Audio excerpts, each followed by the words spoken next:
বল cycle বল কই পাইছ বল বল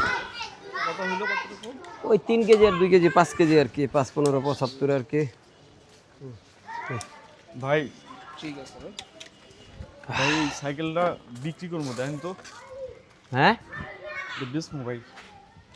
cycle কি তোর এটা? ও ভাই কই পাইছ তো এটা? ভাই এটা আমার ভাই। সাইকেলের লগে আর তোর চেহারার লগে তো যায় না, সাইকেলের যে চেহারা আর তোর চেহারার লগে তো মিলে না। সত্য কইরা কও সাইকেল কই পাইছ তো এটা? এটা আমার সাইকেল ভাই, আপনি কিনবেন ভাই? কিনা না কিনা হলো পরের ব্যাপার, আর আমি অবৈধ ব্যবসা করি না। আপনি 1000 টাকা দেন আমাকে। এটা কই পাইছ তো আগে এটা ক। ভাই এটা আমার সাইকেল, বললাম না এটা আমার তুই সাইকেল। কই পাইছ? এক কথা বারবার কস কি লিগা? সাইকেল কই পাইছ এটা ক। এটা আমার ভাই। সাইকেল কই পাইছ এটা ক। আমার সাইকেল ভাই। সাইকেল কই পাইছ এটা? হ্যাঁ সাইকেল কই পাইছ? সাইকেল এটা কই পাইছ? এত সুন্দর সাইকেল তুই কই তুই লইছস?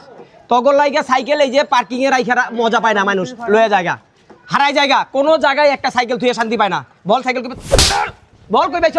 বল বল ভাই আপনি যা করছেন একদম ঠিক করছেন। আপনার মধ্যে সবাই সতর্ক, তাহলে বাংলাদেশে আর কেউ সাইকেল চুরি করতো না। এই ধরনের চোরবাট করার ধরনের জন্য এগুলো বিক্রি। আরে সাইকেলটা দেখেন না কত সুন্দর সাইকেলটা, তালা ভেঙে লয়ে পড়ছে।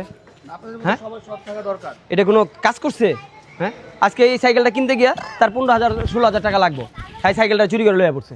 হ্যাঁ এত তালাদা রাখে গ্যারেজের মধ্যে, তারপর লয়ে পড়ে, তার দারোয়ানের চাকরি থাকে না, তারপর দারোয়ানের চাকরি চলে যায়, তারপর দারোয়ানের মার খায়, বকা খায়, কত কি মানে বইলে কোনো শেষ নাই। আপনাদের মতো সবাই সৎ হইতে পারলে তাহলে এই ধরনের চোরবাট করা এখানে বিক্রি করতে পারতো। ভালো কাজ করছেন আপনি।